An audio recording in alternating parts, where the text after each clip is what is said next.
Imagine por um momento que você está diante de uma tela em branco, ou melhor, diante de um terreno baldio onde, em alguns meses, precisará erguer um arranha-céu imponente. Ou talvez você esteja diante da tela do seu computador com a missão de lançar um software revolucionário que mudará a trajetória da sua empresa. A sensação inicial é quase sempre uma mistura inebriante de empolgação e um terror paralisante. Como você transforma essa visão monumental em realidade sem estourar o orçamento, sem perder os prazos e, o mais importante, sem enlouquecer a sua equipe no processo? A resposta para essa pergunta milenar reside na disciplina, muitas vezes mal compreendida, do gerenciamento de projetos. Hoje, nós vamos embarcar em uma jornada fascinante através dos ensinamentos do Manual de Negócios de Harvard sobre gerenciamento de projetos grandes e pequenos, desvendando como os melhores líderes do mundo transformam o caos em ordem e a incerteza em resultados tangíveis. Para começar essa nossa conversa, é fundamental lembrarmos de uma passagem clássica da literatura, especificamente de Alice no País das Maravilhas, de Lewis Carroll. Em um dado momento, Alice encontra o gato de Cheshire e pergunta qual caminho ela deve seguir. O gato, com sua sabedoria enigmática, responde que isso depende muito de onde ela quer chegar. Quando Alice diz que não se importa muito com o destino, o gato conclui que, então, não importa qual caminho ela tome. No mundo dos negócios, se você agir como Alice, seu projeto estará fadado ao fracasso antes mesmo de começar. Você não pode simplesmente vagar esperando chegar a um lugar bom por acaso. O gerenciamento de projetos é, em sua essência, a arte de definir exatamente onde você quer chegar e, em seguida, desenhar o mapa mais eficiente para alcançar esse destino. Seguindo essa linha de raciocínio, precisamos entender que todo projeto, não importa se é a construção de uma ponte monumental ou a simples atualização de um banco de dados interno, passa por 4 fases fundamentais e universais. A primeira é a definição e organização, onde os objetivos são cravados em pedra e a equipe é reunida. A segunda é o planejamento, o momento de colocar a lupa sobre os detalhes e criar um cronograma exato. A terceira é a execução, onde o suor escorre e o plano ganha vida. E a quarta, frequentemente negligenciada, é o encerramento, o instante de entregar os resultados, crucialmente, aprender com a experiência. Embora essas fases pareçam uma linha reta e perfeita, a realidade nos mostra que o gerenciamento de projetos é quase sempre um ciclo dinâmico e confuso, cheio de retornos, ajustes e surpresas. E é exatamente por causa dessa imprevisibilidade que a primeira fase, a de definição, exige uma atenção quase obsessiva. É aqui que nasce um dos documentos mais importantes de toda a sua jornada, a Declaração de Escopo do Projeto, ou Project Charter. Este não é apenas um pedaço de papel burocrático para encher a gaveta, é a constituição do seu projeto. Uma declaração de escopo bem redigida funciona como um farol, iluminando o que está dentro dos limites do projeto e, tão importante quanto, o que está terminantemente fora dele. Pense em quantas vezes você já viu um projeto começar com um objetivo simples e, de repente, devido a pedidos de última hora e novas ideias, ele se transforma em um monstro incontrolável que consome tempo e dinheiro infinitos. Ter limites claros impede essa expansão rasteira e perigosa. Além disso, para que essa definição de objetivos seja verdadeiramente eficaz, ela precisa seguir a famosa regra de ser específica, mensurável, orientada à ação, realista e com prazo determinado. Dizer que o objetivo do projeto é melhorar o atendimento ao cliente é um convite ao desastre, pois é vago e sujeito a infinitas interpretações. Agora, declarar que o objetivo é reduzir o tempo de espera das chamadas de suporte técnico para menos de 3 minutos até o final do terceiro trimestre, sem aumentar o orçamento do departamento, é dar à sua equipe um alvo claro e inquestionável. E, para atingir esse alvo, você precisará das pessoas certas. Isso nos leva a um outro aspecto fascinante do gerenciamento de projetos, a anatomia da equipe e os papéis que cada indivíduo desempenha. Muitas pessoas acreditam que o gerente do projeto é a figura central e solitária que carrega todo o peso nas costas. Mas a verdade é que o sucesso começa muito acima dele, na figura do patrocinador do projeto. O patrocinador é aquele executivo de alto escalão que tem o poder da caneta, a autoridade para liberar verbas e a influência política para proteger o projeto contra ataques internos. Sem um patrocinador forte, engajado e que tenha um interesse real no sucesso da empreitada, o gerente de projetos será como um general enviado para a batalha sem munição. O patrocinador precisa ser o escudo da equipe, removendo obstáculos burocráticos e garantindo que o projeto permaneça alinhado com a estratégia global da empresa. Conectado a esse patrocinador, temos, então, o gerente ou líder do projeto. Diferente de um gerente funcional tradicional, que tem poder direto de contratação e demissão sobre seus subordinados, o gerente de projetos muitas vezes lidera pessoas que não respondem hierarquicamente a ele. Ele é um maestro regendo músicos que pertencem a outras orquestras. Por isso, sua principal ferramenta não é a coerção, mas sim a persuasão, a negociação e a capacidade de inspirar. Ele precisa ser um excelente ouvinte, capaz de captar as sutilezas e os medos não ditos de sua equipe, e um coach dedicado, pronto para ajudar os membros a desenvolverem as habilidades necessárias no meio do fogo cruzado. E por falar na equipe, a seleção desses membros é um dos momentos mais críticos e subestimados. O erro mais comum é simplesmente alocar as pessoas que estão disponíveis ou com tempo livre. Uma equipe de projeto de alto desempenho não é um depósito de talentos ociosos. Ela deve ser cirurgicamente montada com base nas competências técnicas, habilidades de resolução de problemas e, fundamentalmente, na inteligência emocional e capacidade de trabalhar em conjunto. Um programador brilhante, mas que é incapaz de compartilhar informações ou que cria um ambiente tóxico, pode destruir um projeto muito mais rápido do que um profissional de nível médio que colabora e eleva o moral de todos ao seu redor.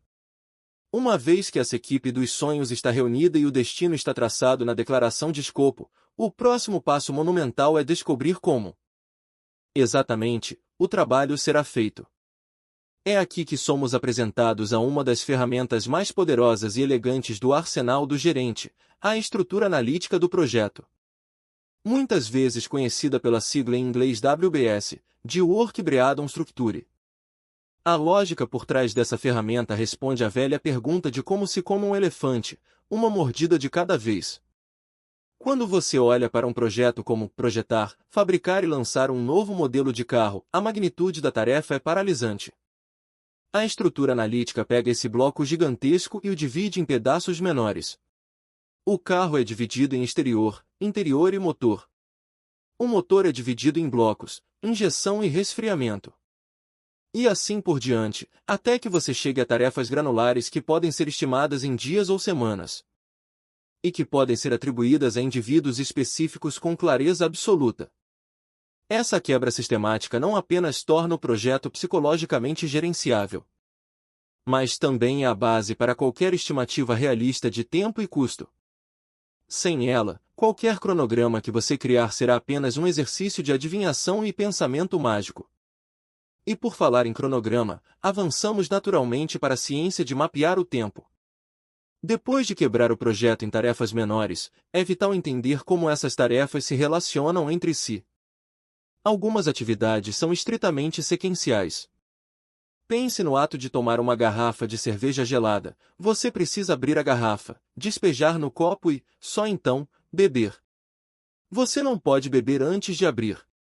Mas em um projeto complexo, muitas tarefas podem e devem ocorrer em paralelo.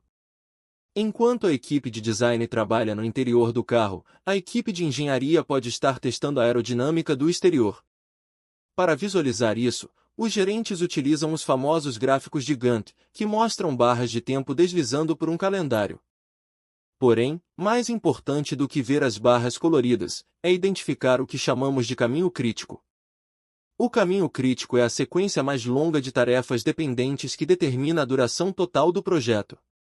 Se qualquer tarefa que estiver no caminho crítico sofrer um atraso de um dia, o projeto inteiro atrasará um dia. É uma matemática implacável. Por outro lado, tarefas que não estão no caminho crítico possuem uma certa folga. Onde alocar seus melhores recursos e onde você não pode, de forma alguma, piscar os olhos.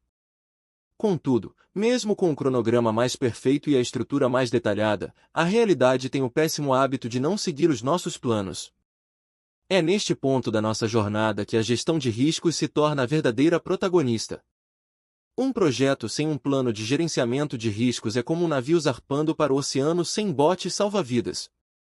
Os riscos estão sempre à espreita, sejam eles financeiros, como a flutuação de uma moeda, humanos, como a saída inesperada do seu engenheiro principal, ou externos, como uma mudança repentina na legislação ou o lançamento de um produto concorrente. A gestão de riscos não é um exercício de pessimismo, mas sim de preparo estratégico. Requer que a equipe se reúna e faça a temida pergunta: o que de pior pode acontecer? Após listar essas tempestades em potencial, é preciso quantificá-las, avaliando a probabilidade de cada uma ocorrer e o impacto financeiro ou de tempo que elas causariam. A partir daí, desenvolvem-se planos de mitigação para tentar evitar que o risco aconteça, e planos de contingência, que são os botões de emergência a serem acionados caso o pior se concretize.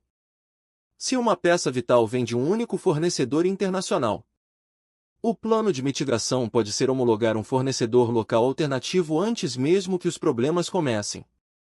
Aprofundando essa questão das incertezas, o livro de Harvard nos traz uma reflexão vital sobre projetos que fogem completamente do controle tradicional. Em cenários de altíssima inovação, como o desenvolvimento de uma tecnologia que nunca existiu antes, o modelo clássico de planejar tudo passo a passo pode ser não apenas inútil, mas perigoso. Se você está criando um software revolucionário ou tateando no escuro da pesquisa científica, você não sabe o que não sabe. Nesses casos, tentar forçar o projeto em um cronograma rígido faz com que as pessoas mintam, escondam falhas e entreguem produtos defeituosos apenas para cumprir uma data imposta arbitrariamente por um executivo distante. A história corporativa está cheia de desastres multibilionários porque equipes foram forçadas a seguir planos cegos em vez de se adaptarem à realidade.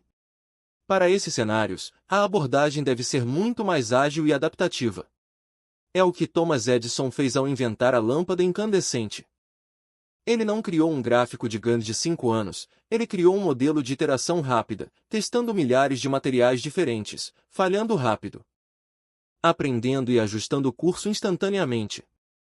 Em projetos de alta incerteza, o foco deve ser em ciclos curtos de trabalho, entregas parciais para obter feedback rápido e uma flexibilidade mental para mudar a direção do projeto assim que novas informações surgirem. O patrocinador, nesses casos, age quase como um investidor de risco, liberando recursos em etapas, à medida que a equipe prova que está no caminho certo. Independentemente de ser um projeto altamente previsível ou uma jornada de exploração adaptativa, a fase de execução exigirá que o gerente assuma o papel de um verdadeiro guardião. Pense no líder do projeto como um termostato de alta precisão. O termostato não fica o tempo todo ligando e desligando o ar-condicionado. Ele monitora silenciosamente o ambiente e só entra em ação quando a temperatura sai dos limites aceitáveis. Da mesma forma, o gerente de projetos usa o orçamento, o cronograma e os relatórios de qualidade para monitorar a saúde do projeto. Se uma tarefa consumir um pouco mais de tempo, mas tiver folga, o gerente apenas observa. Mas se uma variação perigosa no orçamento for detectada logo no primeiro mês, ele age de forma cirúrgica e imediata para investigar a raiz do problema e corrigir a rota antes que uma pequena anomalia se transforme em um rombo financeiro irreversível. O uso de marcos, ou milestones, é fundamental aqui. Eles são as grandes pedras quilométricas da jornada, momentos de celebração e de verificação profunda. Um marco não é apenas terminar de escrever um código, é testar esse código e ter a aprovação formal do cliente. Esses momentos injetam ânimo na equipe e fornecem à alta gestão a confiança de que o investimento está gerando frutos. Entretanto, monitorar números e prazos é a parte fácil. O verdadeiro teste de fogo para qualquer gerente de projetos é gerenciar o imprevisível e vulcânico terreno do comportamento humano. Quando você reúne pessoas brilhantes de diferentes departamentos, com diferentes métricas de sucesso pessoal, jargões distintos e egos variados, o conflito não é uma possibilidade, é uma certeza absoluta. O engenheiro vai querer a perfeição técnica que levará meses, enquanto o profissional de marketing exigirá o lançamento imediato para aproveitar uma janela do mercado.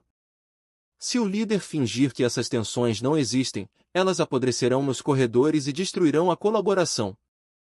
O conflito, quando gerenciado corretamente, é na verdade a matéria-prima da inovação.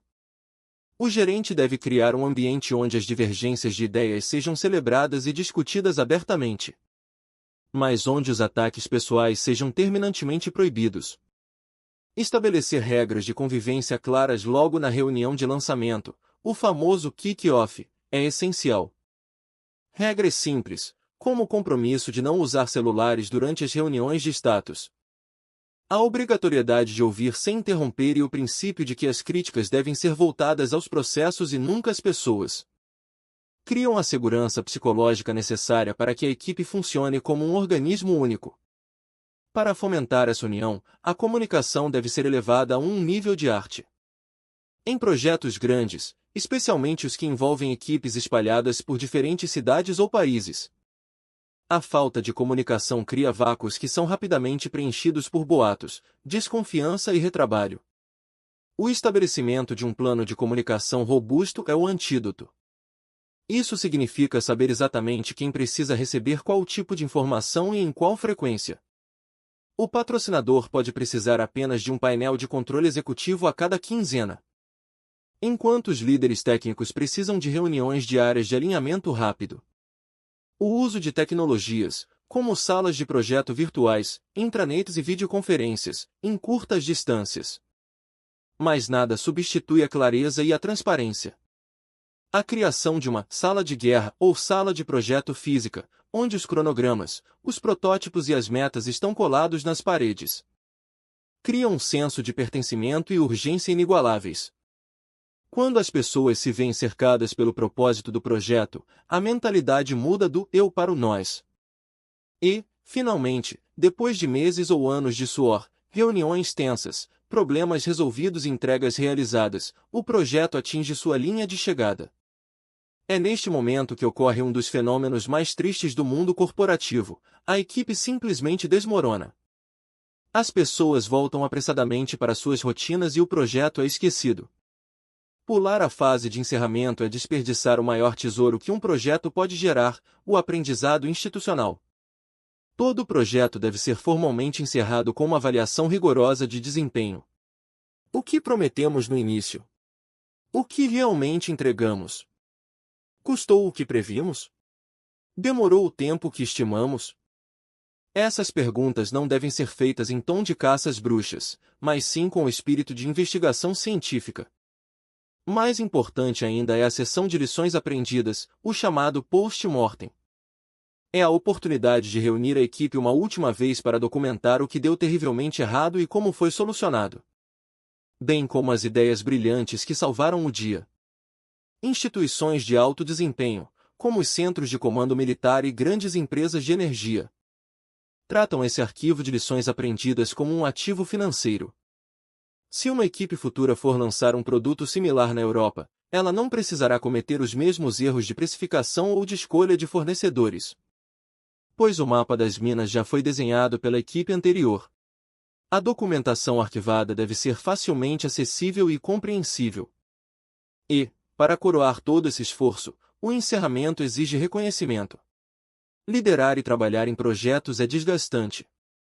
O reconhecimento público, seja através de uma celebração formal, um e-mail de agradecimento detalhado da alta gestão para toda a empresa, ou pequenas recompensas, valida o esforço humano.